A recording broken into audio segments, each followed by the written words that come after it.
I never thought this was going to happen. Ever. We are talking about the Klipsch Nines. It is a powered speaker. Has my mind been changed forever? I don't know. Sit down, grab a cup of coffee, and let's talk about the Klipsch Nines.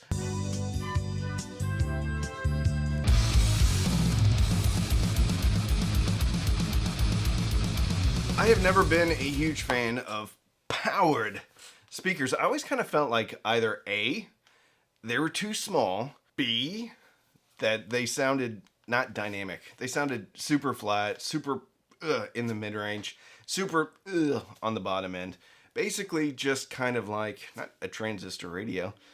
I don't know. They didn't even sound like a Bluetooth speaker to me. They sounded like a speaker that was trying to be a high-end speaker, but lacked any personality and any of the gumption that most speakers have, most passive speakers have. I've probably reviewed, I don't know, 6, maybe 10 powered speakers. The 7s and the 9s piqued my interest a little bit simply because of the bigger woofer. I thought, Randy, maybe these will be different.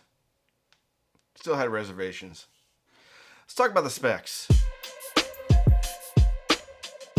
If you want to see more free content like this, just please like this video and subscribe if you're not subscribed. I do this for a living, so it would mean the world to me if you just like this video and subscribe. Thank you for watching. It is huge. These speaker dimensions are basically 10 inches wide, 19 inches high, and 15 inches deep.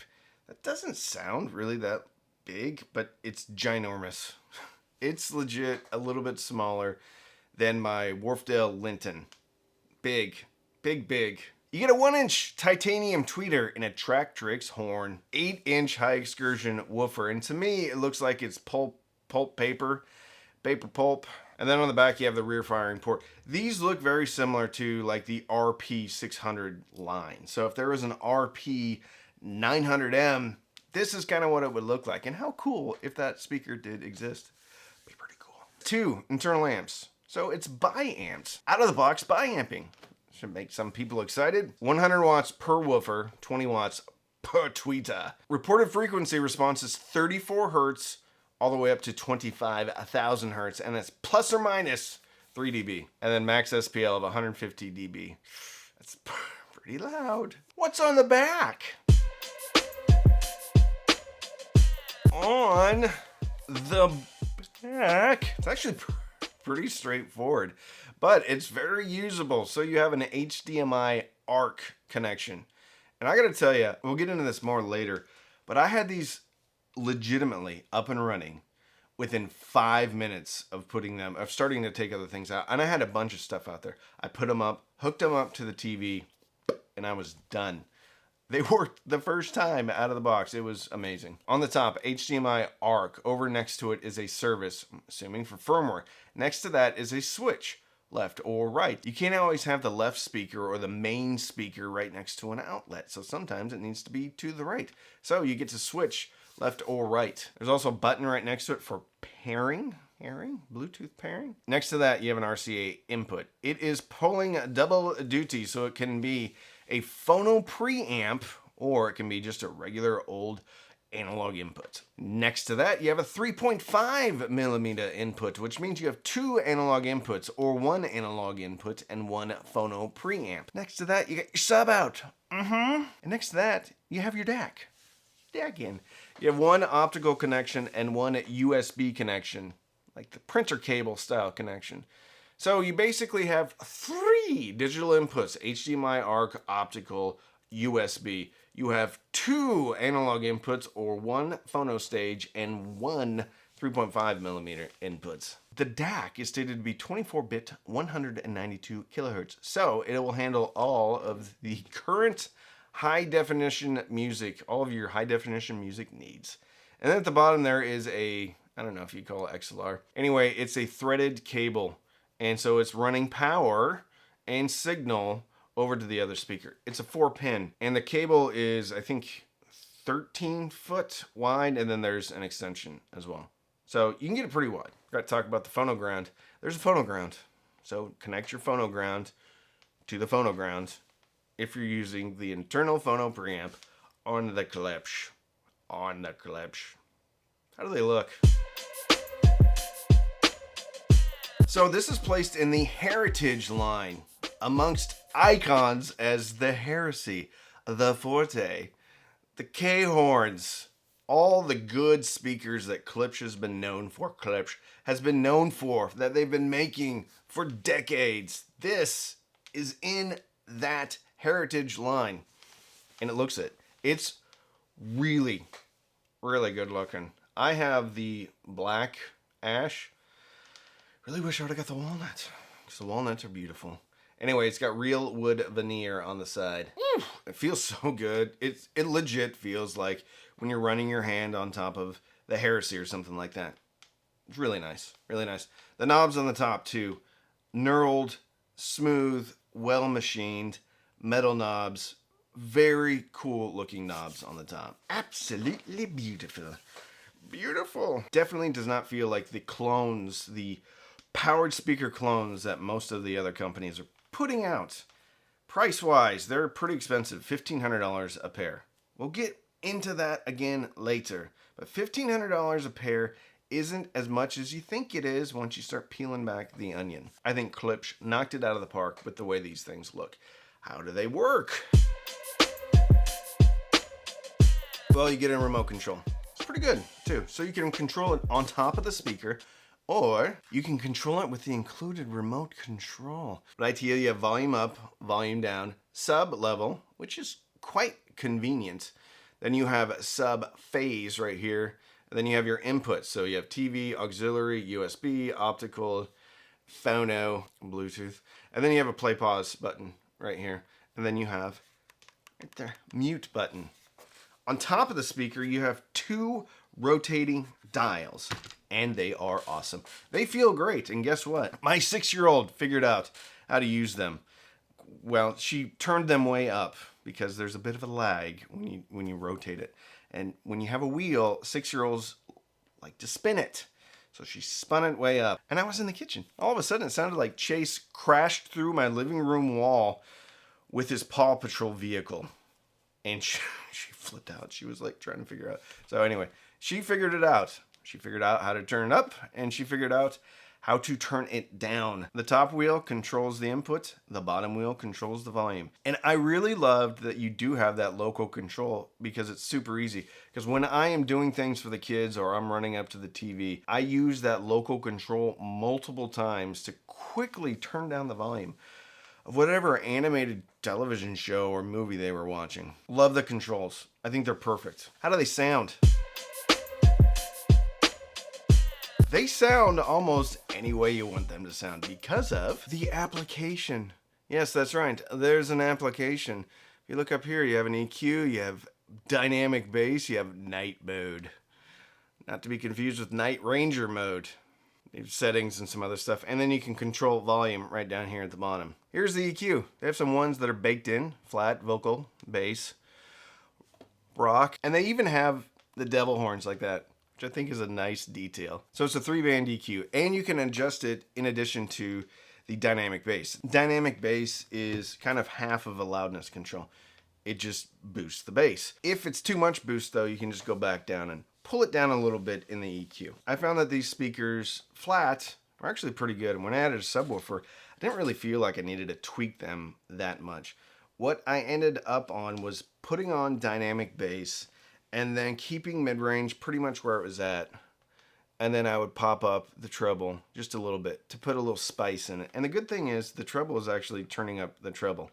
So Klipsch have a tendency to be a bit forward in the 2K area on passive speakers, or at least in the past, that was kind of my take on their house sound. These actually sound fairly flat. I never felt like the mid-range was pushed too forward. I felt like maybe it needed a little bit of, a little convincing on the bottom end until I hit dynamic bass, and then it was like, oh, okay. So this is what we're doing. And then when I added a sub and blended it in perfectly, it was really spectacular.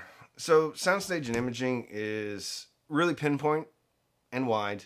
Things are layered. It's difficult to describe the sonic characteristics because this is not a passive speaker. This is a unit, all in one. So it's like having a receiver with a 3-band EQ, having a DAC, and then having the speakers and being able to adjust them all on the fly, and having more adjustments than one would normally have on an integrated amplifier. If I'm really peeling back the onion, I would say that there's a lack of some mid-range detail, and depending upon how you have the bass turned up, it can be pretty intense on the bottom end. Not as quick as some other speakers that I've heard. Top end is excellent, especially with any type of, metal percussion.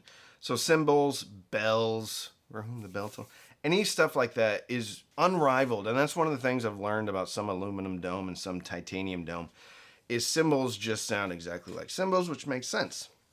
They're metal, the tweeter's metal, I'm metal, we're all metal. Bass can be as plentiful as you want it to be. Mid-range can be smooth. Mid-range can be cool. Mid-range can be full. Mid-range, though, if it's cool, full, or thick, does lack a bit of detail. Top end is spectacular for percussion and metal instruments and never felt like it was too grainy or harsh. So, what are my final thoughts? This was the most fun that I've had with a speaker or system or whatever you want to call it for a long time. I love them. I love it so much. 1, because I could set it up within 5 minutes. 2, because my 6-year-old figured it out in 2 minutes. 3, they look awesome. 4, they are very versatile for a variety of listening needs. If you don't want it to be super bassy, if you're listening to some TV, then you can do that. The app, really quick to change things, depending upon the music, depending upon TV, movies, whatever it is. The app will disconnect, and I believe it's connecting to the speakers via Bluetooth. So if you continually tweak it every time you go to a different app and you come back to the Klipsch app, it is going to take a couple of seconds for it to reconnect.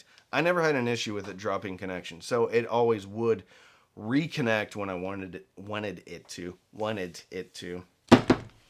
One could argue that you can get cleaner sound, maybe through a speaker that has less cabinet resonance for the same price. Absolutely.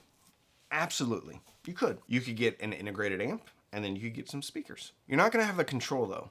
You're not going to have the versatility that you will with the Nines. And you're going to have to go down that rabbit hole. Now, some people love the journey. I love the journey.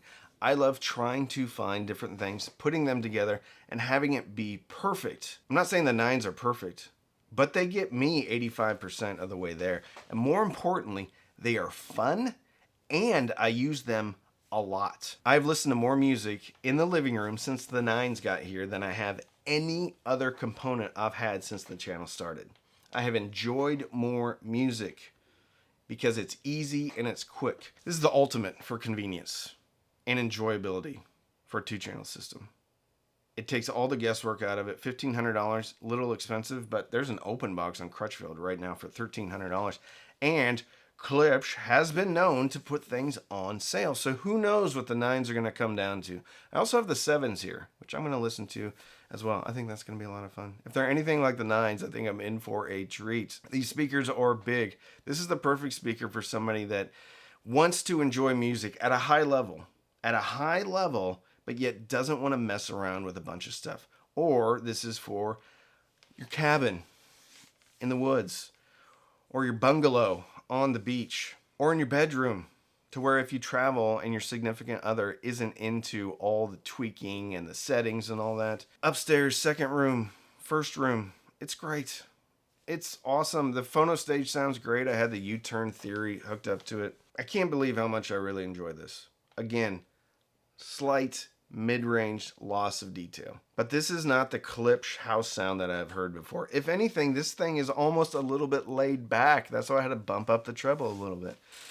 Spectacular product. I think it's worth every bit of the $1,500. And if you've tried to have a hi-fi system with kids, with significant others that aren't into the hobby like you are, this is the perfect system. I love it. Highest recommendation. Absolutely love these things.